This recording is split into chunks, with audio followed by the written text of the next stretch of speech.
Bueno, voy a leer. ¿Me escuchas con o sin micrófono?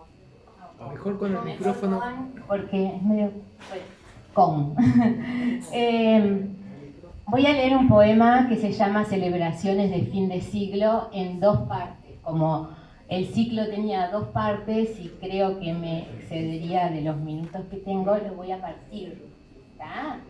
Celebraciones de fin de siglo es un libro que tiene que ver también con la fecha de hoy, con este 12 de octubre, que irónicamente digo que son celebraciones porque en realidad es una fecha muy especial de genocidio, como decíamos, y además todo el año 1991 tenía como una idea fija en la cabeza, y era que al año siguiente se iban a cumplir los 500 años del llamado descubrimiento, junto con, bueno, y además en un contexto de fin de siglo, ¿no? Porque soy viejita, ¿vieron? Faltaban 8 años para el fin del siglo, faltaban 8 años para el fin del milenio, y había como una idea muy apocalíptica en ese momento.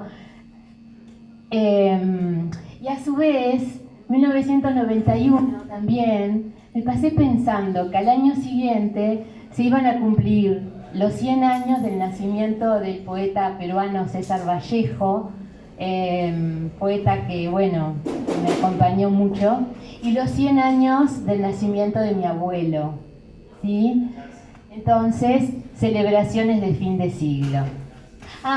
Y en Sevilla, para los más jóvenes sobre todo, se hacía una exposición, la llamada Exposición Universal de Sevilla, donde se exponían tanto España como los países latinoamericanos, objetos, elementos culturales, etcétera, de cada país, con gran fastuosidad. Bueno, primer texto, 1992, quinto centenario del descubrimiento. Este año nació antes de tiempo, se venía hablando de él, llegó envejecido, hasta bautizado, llegó como una cifra redonda, inquietante, y así creció, un número que nos acercaba al fin del siglo, al fin del mundo, al fin de quién sabe qué, a una nueva dimensión, a una zona inestable, de pasaje, de profecías apocalípticas. 1992 se instalaba con ruido, se enroscaba en sí mismo, 12 meses recorriendo un espinazo de que brotaban nostalgias, reproches, deseos, ajustes de cuentas, mantos de olvido, antiguos amores, celebraciones. 2. 1892, referentes. ¿Cuánto siglo, cuántos 100 años en este recorrido? Los 100 años de mi abuelo, los 100 años de Vallejo, tan pocos centenarios a pesar, tan alas, tan entraña vivas, tan muertos. César Vallejo viaja para adentro, como mi abuelo, Humildo Riestra, que también tenía sangre india, que también solía escribir con su dedo grande en el aire, y a veces le salía espuma, otras barro, piedra, trigo. Tus pancitos debajo de la almohada, Vallejo, por si acaso, por si el hambre, ese andar vuelto a contrapelo, aguas arriba, como cribando. Esa otra manera de cruzar el Santa Lucía en plena medianoche, abuelo, vos también, a caballo entre barrancas, como desafiando. No te rías, las luces malas, los aparecidos. Tus 4 paredes tan 4, Vallejo, tan huérfanas, como las de mi abuelo, de adobe sencillo, de terciario brazo ausente, tan cerca. 3. 1492, triste de fiestas. 500 años del descubrimiento de América. Tambores, danzas, discursos, lo celebran, lo lloran o lo protestan. Se oyen argumentos de un lado y de otro. Hay una puesta a punto. La historia al instante desde aquella tarde de 1492. La ida había sido interminable. El viento conspiraba como otro motín a bordo, pero oyeron pasar pájaros y supieron que entraban al paraíso, imaginado, verde, inicial. Piedras de oro como cantos rodados, tan al alcance, todo se sucedió. Codicia, conquista, muerte, y se festeja. Como brasa ardiente la gran exposición, la gran feria de las naciones, la exposición universal, la hispanidad, las posaderas sentadas para arriba, el merchandising, el show, el gran negocio. Mientras, de este lado del mundo, muchos, demasiados niños limpian los parabrisas de los autos por $1, en plena calle, a la intemperie, o vienen con sus manos abiertas, una limosnita, por favor. Bueno, entonces yo había partido en dos el texto, así que lo retomo. Texto 4, 1992, Rutas. Ese año viajé a México y me convencí de que estaba en el origen del mundo. La fayuca norteamericana se vendía con las cabecitas toltecas a $7. Sonaba la flauta de un indio viejo en la Plaza Mayor, en pleno Zócalo. Quería vender su flauta, su aliento. Se lo compré, lo envalijé y me lo traje. La cultura indígena al centavo se vende en la Ciudad de México. Ahorita, tantito así de verdad. 5. Vidrieras. En la Exposición Universal de Sevilla, las plumas de nuestros grandes pájaros, el ñandú criollo, el cóndor andino, los loros multicolores, el colibrí, el churrinche, el quetzal, las aves del paraíso, no vuelan ni coronan a nadie. Se exhiben entretejidas con aquellos mismos viejos, repetidos espejitos. No les importa el punto de vista, si descubrimiento, exterminio, encuentro de dos mundos. Allí solo importa la laraca, la parranda, la compra-venta, la ganancia. Los visitantes son conducidos por una ciudad inteligente, cibernética, diseñada para el festejo. Tréboles de carreteras mecánicas, paredes con memoria, puentes a control remoto, trenes a la velocidad del pensamiento, y se vanaglorian. Mientras, en las afueras de la exposición, se oye una palabra nueva.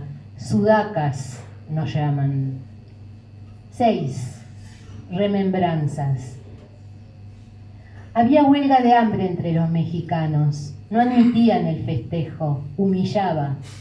Sonaban incesantes tambores de guerra, como aquellos de la noche triste y los de las noches más tristes que siguieron.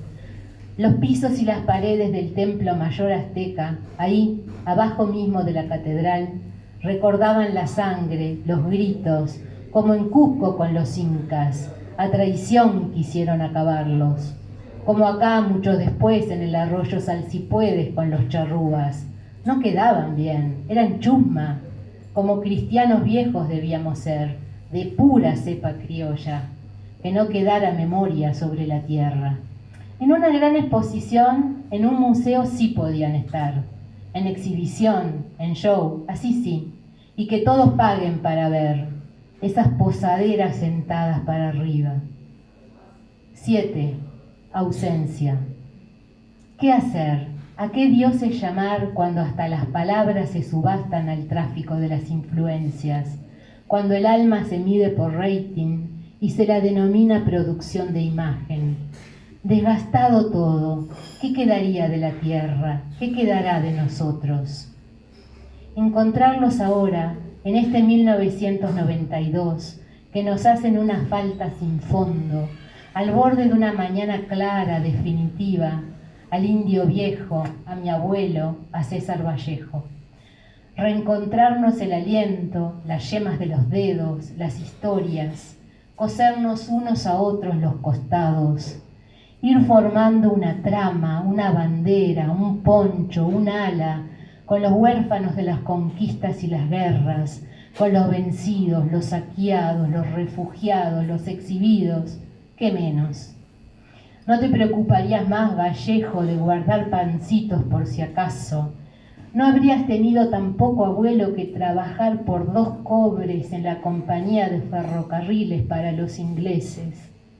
Cómo me duele, abuelo, justo a vos, como a todos, como a cualquiera. Pero a vos, que te calcularan el tiempo que tardabas en orinar y te lo descontaran los ingleses. Para que las cuentas les dieran qué, les dieran cuánto. No habrías sido encerrado entre 4 paredes de una cárcel así sin más, por ser quien eras, por ser quien se es, Vallejo. Nadie se convertiría como ahora en mercancía, en hame reír al uso de la época, en mendigo, en gracia de turistas o televidentes, esas posaderas sentadas para arriba. Formar una trama, una bandera, un poncho, un ala, un salvoconducto, un refugio. Así tampoco nadie iría por el mundo sintiendo que llegó antes y tiene estrella y escudos y que es dueño de tierras, de hombres y de señales. 8. Rumbo. Encontrarlos ahora, decía, al abrigo de los talas de barrancas, aquí en las sierras del sur del Uruguay, donde en las noches se sienten cascos de caballos cruzar el Santa Lucía. Tan solo escucharte, oír tu música tan solo, tu aliento, indio viejo del Zócalo de la Ciudad de México, que no me vendas, que no te compre, que los dos sabemos que no es eso, que no se trata de eso. Y acompañarte, César Vallejo, en las 4 paredes de tu celda, o en Santiago de Chuco, ese valle peruano de la cordillera de los Andes donde naciste, o en París, donde te morirás con aguacero. De la misma tristeza de Cepé, Senaqué, Baimaca, Cuyunusa, y estarnos quietos como tú desde niño, cuando tu madre reza en infancia y en domingo a las 4 de la madrugada, por los caminantes, encarcelados, enfermos y pobres. Encontrar la escuela rural de Barrancas en el paso del Santa Lucía, sentarnos a aprender con tu madre india, tu madre maestra valeliana de la primera generación, esas pocas, importantes, sencillas lecciones que vos conocías tanto. Cómo se teje un poncho, ancho, alado, definitivo, y cómo se anda esta historia sin perder los puntos, las marcas, el rumbo.